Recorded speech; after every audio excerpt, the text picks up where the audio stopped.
Thank you very much for inviting me to talk to you today. And in this webinar, Emily and I are going to introduce you to a self-help resource for people living with the early stages of dementia. It's called My Life, My Goals. My Life, My Goals builds on evidence from over 20 years of research on ways of supporting people to manage life with early stage dementia.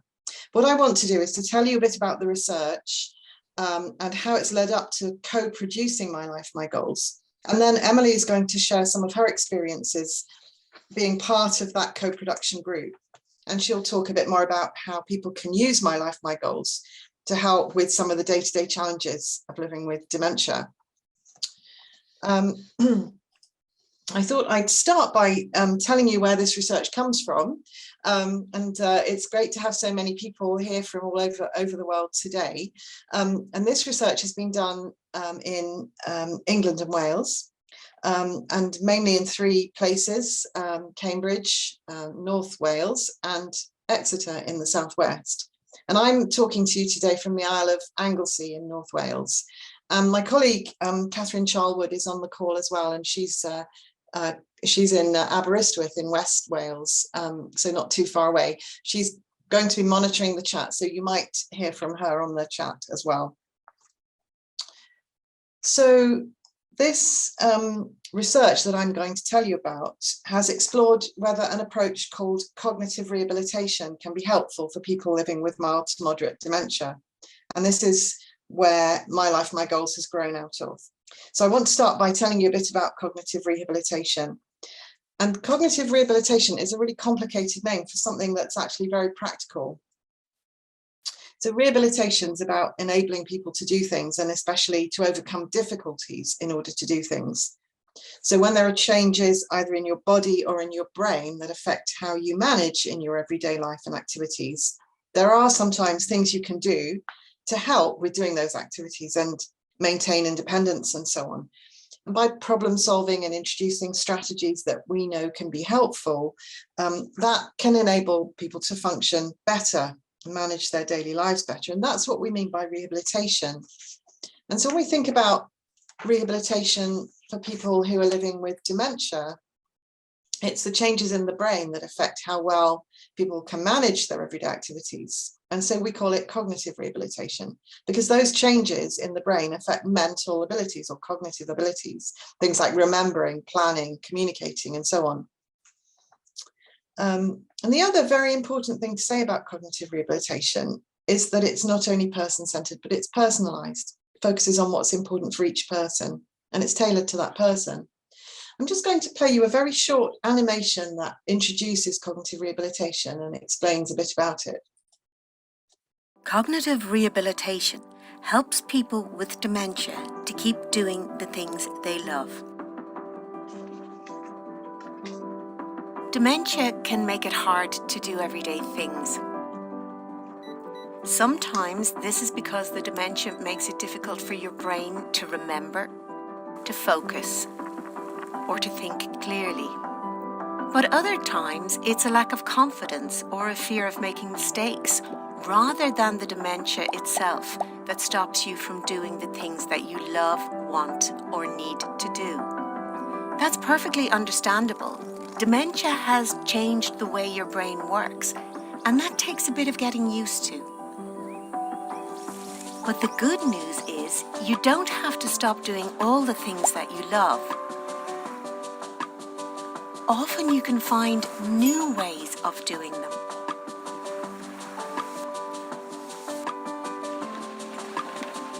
Cognitive rehabilitation is just the same. You can work with a trained therapist, you can figure out some strategies for yourself, or with a family member or a friend. Cognitive rehabilitation is very practical and evidence-based, but most importantly, it is all about you. It helps you to identify what is most important to you and find ways to keep on doing those things. Dementia can be hard to cope with, and you may be in a very dark place right now. But take heart. Others who have been in that place have regained confidence and found joy in their life again, And with cognitive rehabilitation, you can too.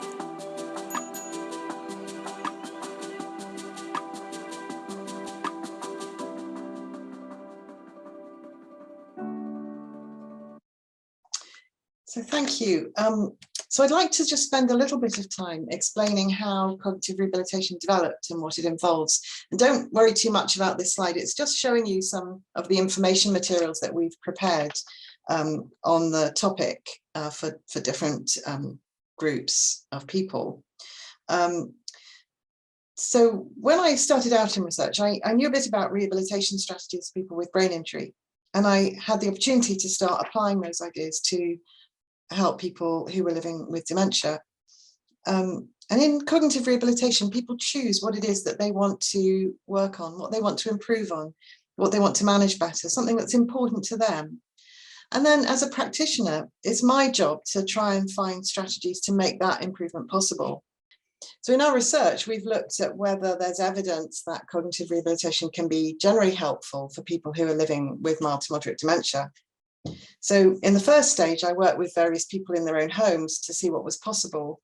Then Alzheimer's Society in the UK funded a small study to test whether this seemed to be effective for a wider group of people. And it did show that people with dementia and their families benefited.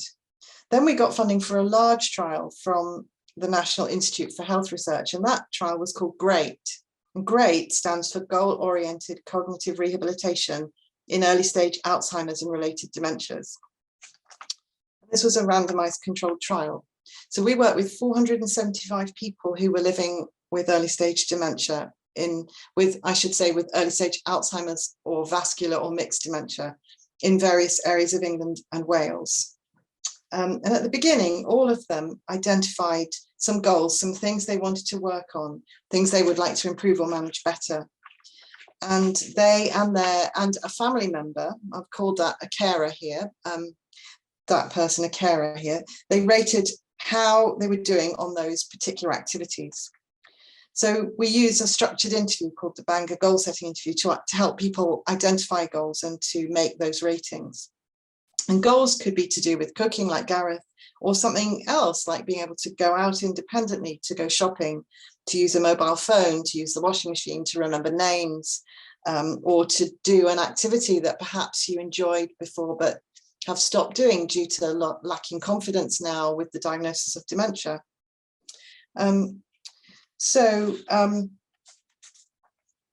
Everyone chose some goals and made those ratings.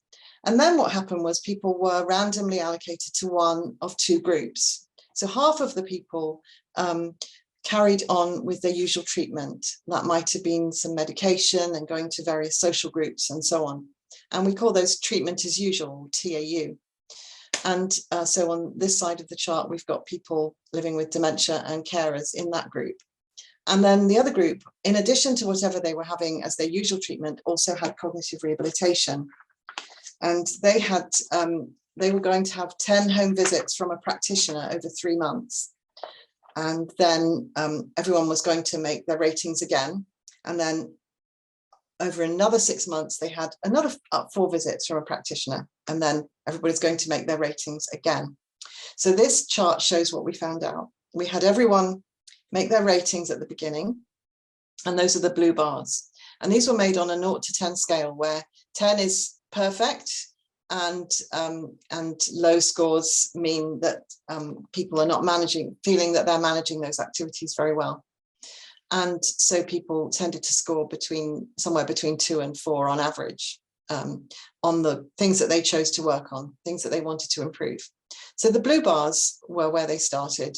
People made their own ratings and a family member made a rating as well. So they were pretty similar.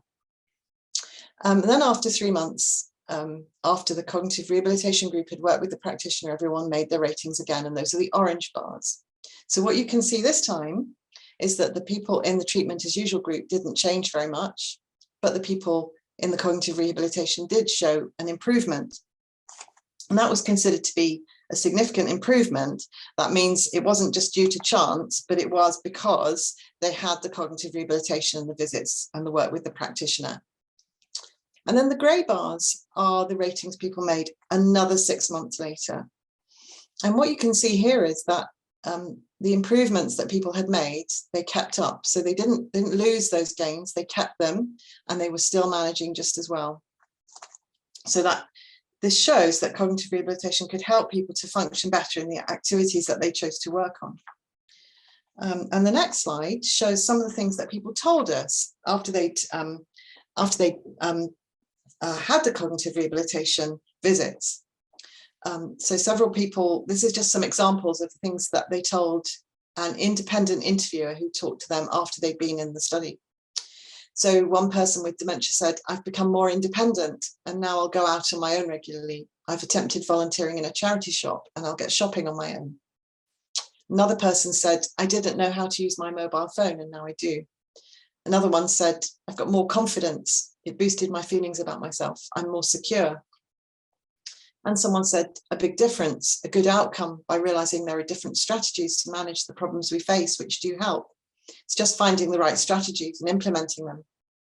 And some of the family members found it helpful too. One person said, "Mum has mastered using both the washing machine and her mobile phone and has gained confidence." And another one said, "It's taught me how to cope with my husband's memory loss more patiently." So generally people were very positive about how this was helpful for them. So our next step was to see whether health services could provide cognitive rehabilitation for people with dementia. And we were funded by our Alzheimer's Society in the UK to work with several state-funded National Health Service teams that provide health services for people with dementia in England and Wales. We worked with about 11 teams, and they identified practitioners such as occupational therapists, nurses or psychologists who could potentially offer cognitive rehabilitation. And we trained them in a 2-day training course. And then they went out into people's homes and visited people to deliver cognitive rehabilitation alongside their other work.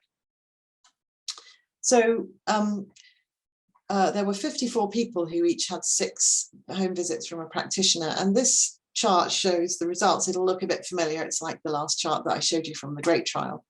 So this time we had the person living with dementia, the family member and the practitioner all making those ratings of how people were doing on the goals that they chose, and they made the ratings before starting the cognitive rehabilitation at the beginning in the blue bars, and afterwards, and those are the orange bars. So people had 6 visits and then rated again. And you can see that there was an improvement, that all 3 agreed on the level of improvement. Everyone felt that, that things were better. In fact, rather more improvement than we saw in the big trial. People living with dementia and their family members were satisfied with this. Almost all of them said that it was useful and that they would recommend the approach to others in a similar situation. The practitioners liked working that way too, and they felt they were doing something useful, and their managers also saw some benefits in improving the service. But although it worked well, a lot of the services were under-resourced, and they found it difficult to offer good post-diagnostic support.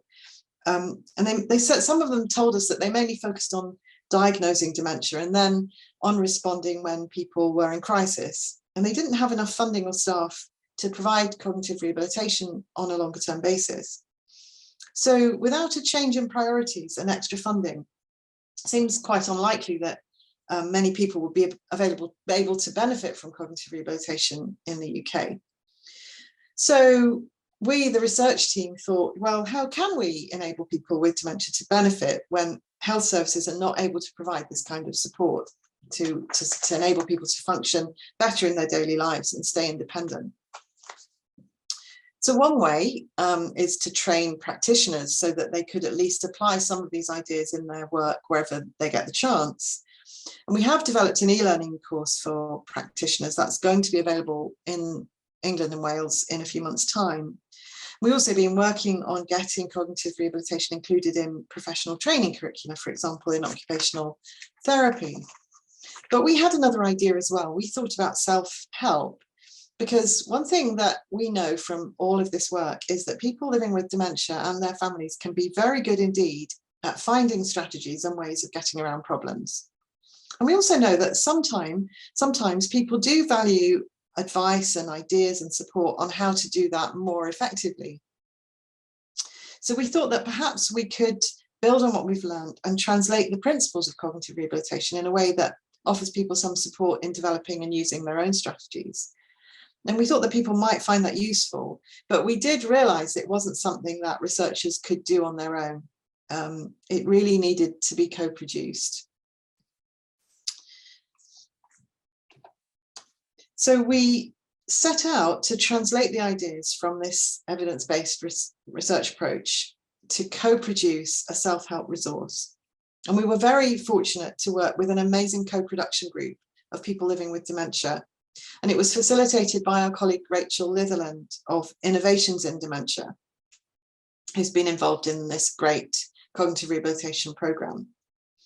When we started putting this idea together, we thought that we would have a team that met face to face, but that was right at the start of the COVID-19 pandemic, and we couldn't do that.